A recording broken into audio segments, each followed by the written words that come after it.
We've got you covered even in what is kind of a dead period across the NFL with news, rumors, trades, free agency, even draft stuff here on the channel. So don't miss out. Hit that sub button for year-round NFL coverage on YouTube. A lot of contract talk to get into on today's show. It is kind of contract season, so to speak. Trevor Lawrence, the Jags franchise quarterback, is due for an extension with Jacksonville, with questions about when it's going to get done and for how much it ends up going for. Lawrence would, no surprise, like to have that deal done for by training camp. I will make note Lawrence is present at voluntary OTAs, as pretty much all quarterbacks are. Lawrence saying, quote, I think it would be ideal just to put it behind us. Keep moving and feel good about that going into training camp. I can't always control all those factors, but I have the same job to do either way. Yeah, I mean, of course, that'd be ideal to get it done as soon as you can and kind of move forward. Now, the quarterback contract market is gangbusters, like everything is when the salary cap continues to rise by 10 to 20 to 25 to $30 million per year. No surprise, quarterback contracts also continue to rise. In fact, relative to the salary cap, beating Joe Burrow's $55 million is kind of approaching $62, $63 million per year right now. That's how much growth, inflation there has been. Yeah, I'm looking at the Jared Goff deal, right? $53 million as kind of the new floor raiser. It's not that far behind Joe Burrow. And if you're Trevor Lawrence, you go a 5-year deal, factor in the inflation, I can see a scenario in which Trevor Lawrence is the highest paid quarterback in the NFL. And I bet that, Tua Tagovailoa's camp is asking for the same thing. That Jordan Love's camp is asking for the same thing. If there were any contract talks with the Cowboys in Dallas, probably some of them actually aren't contract talks right now. So probably ask for the moon and don't adjust until somebody gets that or takes a little bit less. What does matter here, more importantly, is the guaranteed money. Yeah, Goff's second in average per year, but he's only sixth in guaranteed contract figures, well behind Hurts and Lamar and Herbert and Burrow, and of course the really weird outlier Deshaun Watson contract. I think relative to the immense hype for Trevor Lawrence, he probably hasn't lived up to it. It's also been 3 years. He was really good in 2022. He was playing great football until he got hurt in 2023, and the Jags as a unit kind of completely collapsed. I feel bad for Lawrence because Doug Peterson keeps trying to make Press Taylor a thing, and that's like fetch. It's just not going to be a thing. The first year in Urban Meyer was such a wash, you can't even really count it, I feel like. I would put Trevor Lawrence somewhere in at least the top 10 quarterback conversation. We can argue 8, 9, 10, 11, 12, 13, whatever. But I think Lawrence kind of falls into the film watcher's quarterback, where there's a lot of really tough plays he's making, a lot of high-level throws, also has to stop fumbling so much. So there's a little bit of pros and cons mixed in there. And if you polled 10 NFL people who are smarter than us, Trevor Lawrence or Jared Goff, aren't at least half of them taking Trevor Lawrence? And at that point, doesn't it put the benchmark at $53.1 million per year? It's a lot of money. So rank Trevor Lawrence for me among NFL quarterbacks. It's a pinned comment on today's show. So if an ad comes, it's fine. Ignore it. Head down there and go vote where you rank Trevor Lawrence among NFL QBs.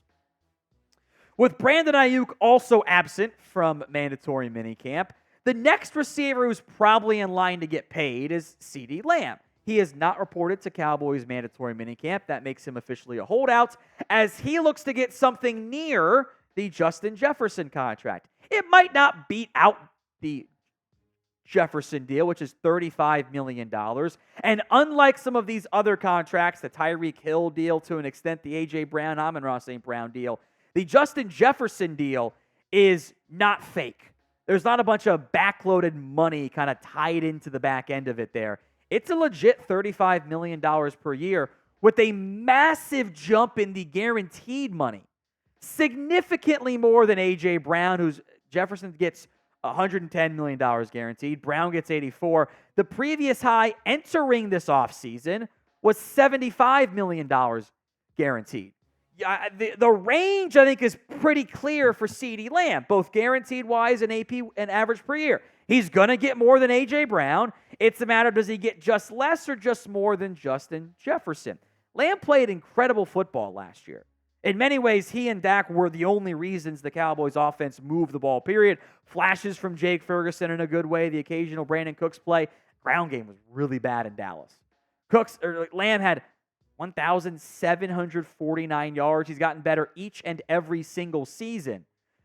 How long the contract negotiations take could be determined by if Dallas and Lamb agree on what the floor versus ceiling is relative to the Justin Jefferson contract. You're already pretty close to getting that highest paid receiver money. You're arguing over a couple $1 million per year at most.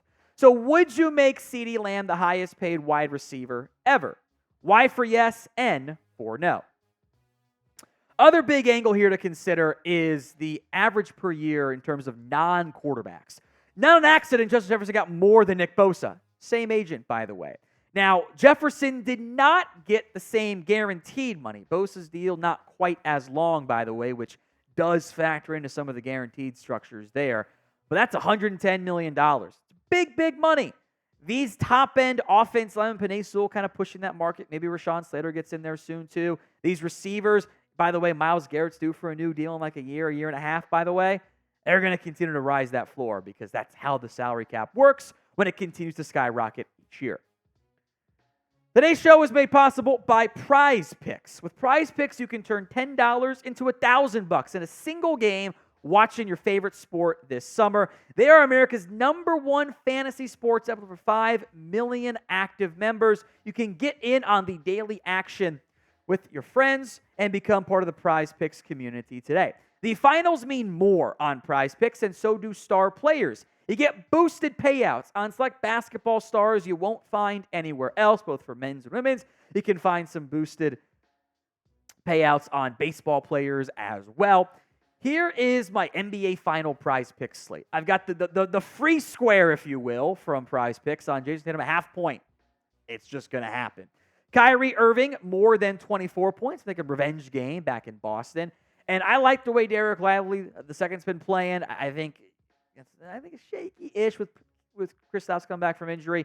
Interior presence there for Boston. He's got 16.5 points, rebounds, and assists in 4 of his last 5 games. I like the more than as well. I like it. You can follow my Prize Picks slate by going to prizepicks.com/CLNS, downloading the app, and using code CLNS for a first deposit match up to $100. Pick more, pick less. It is that easy. Link will be in the comments section and the description of today's show. The news of the day is the Christian McCaffrey extension, a 2-year, $38 million deal with the 49ers, $24 million guaranteed, by the way. Now, this is kind of a unique contract in that it's not as truly new money, and look at all this money he got with the way that this deal was left. In general, agents and players, they always use the new money value. I think that's normally fair. Specifically for this case, I do think we should look at how the contract is structured as a totality with it being an extension. McCaffrey had 2 years left on his old deal at $24.2 million over those next 2 years. He had $0 in guaranteed money. As my boy Chase Sr. called out, that was why he wasn't present at OTAs. He was looking to get a new deal. He has a new deal now. The $19 million in new money average does drop down to 15.55. Still number 1, but not by nearly as much over the pure new money averages. Only $24 million is guaranteed. So what the Niners have done is basically guaranteed McCaffrey's salary over the next 2 years that was already kind of due to him, tacked on some big money in the next 2 years, and still giving themselves outs if they need to, not after this year, but after next year to move on, and also free up short-term salary cap space they can roll over or give to somebody like Brandon Aiyuk. So I think the structure of it is actually pretty interesting and not as, wow, $19 million for a running back. It's a little bit fake. And the final year of that contract for Christian McCaffrey, there's a very real chance he does not see very much of it. Like, the base salary that year does kind of significantly jump. His cap hits $27 million. They can save pretty much all of that, and I don't think there's actually much intention to keep him on the roster without another extension at that time. they'd be able to save after June 1st of that $27 million by cutting him all but $5 million. That'd be all the dead hit that's left if you post June 1st him. So they've got flexibility to move on if they need to after the 2 years, and they free up cap space in the short term. So with that in mind, grade the Christian McCaffrey extension, A, B, C, D, or F in the comments section. Bleacher Report has gone through and named one player each NFL team should consider trading before the season, and one of the few quarterbacks on that list was the Titans quarterback, the backup quarterback, Malik Willis. Here's the pitch from Bleacher Report. Frankly, Willis deserves at least some glimmer of an opportunity, and that isn't coming in Tennessee. In a league where quarterbacks are king, his talent alone is worth another roll of the dice. And a draft pick is more valuable to the Titans than gluing Willis to the bench or relegating him to the practice squad. I get where they're coming from.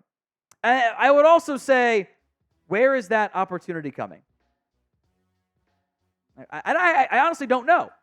I would argue it is fair to say that Malik Willis has been a disappointment, that he has not remotely lived up to expectations.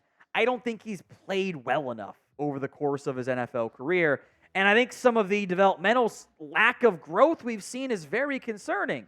Willis has athletic ability. He has a good arm. It's not often I see a quarterback who is going to have success that just will not attack the middle of the field. You saw it in the preseason sometimes in regular games. Why Mike Vrabel didn't like him, I felt like at times. Got to take the throw that's there. Willis at Liberty didn't attack the middle of the field. He was almost just unwilling to do it. And that profile does not work in the NFL. I think that is a very real red flag for teams. Although I do think Bleacher Report's right. He's not going to get a shot in Tennessee. It's the Will Levis show all the way through. Mason Rudolph is the veteran backup. Willis, I think, will play plenty in the preseason. Maybe he looks really good, and maybe it's a showcase scenario, or you keep him as the emergency third quarterback or something. I have my doubts about who's going to make a trade for him with the way the quarterback situation is across the NFL. Yeah, there's some talent, but is it ever going to get unlocked? You got to invest a lot of time, I think, to unlock it, and you're not going to invest the draft capital to make that time worth it, So what should the Titans do with Malik Willis? T for trade or K for keep? If you can find a trade partner, sure. At that point, it's recouping your losses since you've invested more and are going to devote all your time to Will Levis, as you should be doing, by the way, if you are the Tennessee Titans. Arm talent's there. Athletic ability is there. It's not just those two things, though, as well as it might end up making it work in Madden or whatever. I think there's a lot of processing stuff that has to be developed. I think the best case for Malik Willis is he goes somewhere where he can be a backup. I think a place like Baltimore could be a great fit for him.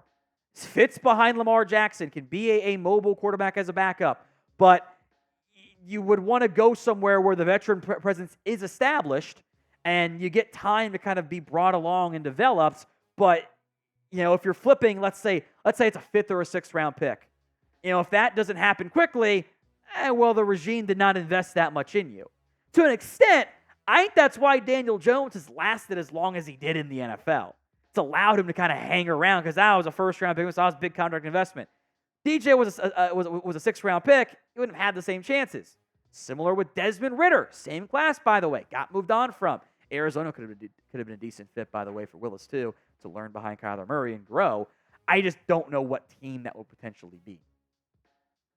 Speaking of Arizona, I actually didn't mean to do that as a transition, but it worked out well. Bleacher Report put them on the list of, they should trade away Budda Baker.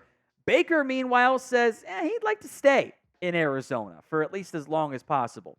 Now, Baker is in the final year of his contract. He's owed the 1 year, $15.1 million left on that contract.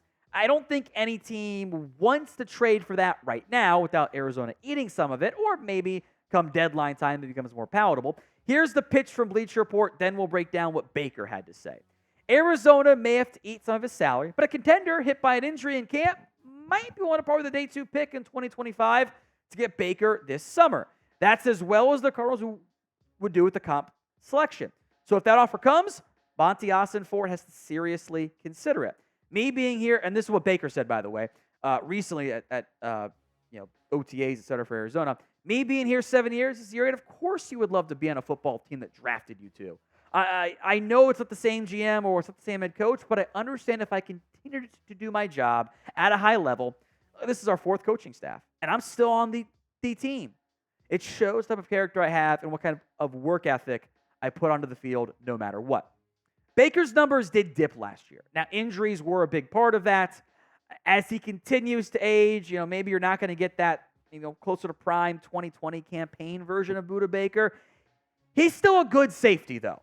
So whether it's in Arizona or somewhere else, I think he'll still be starting next season and even beyond that.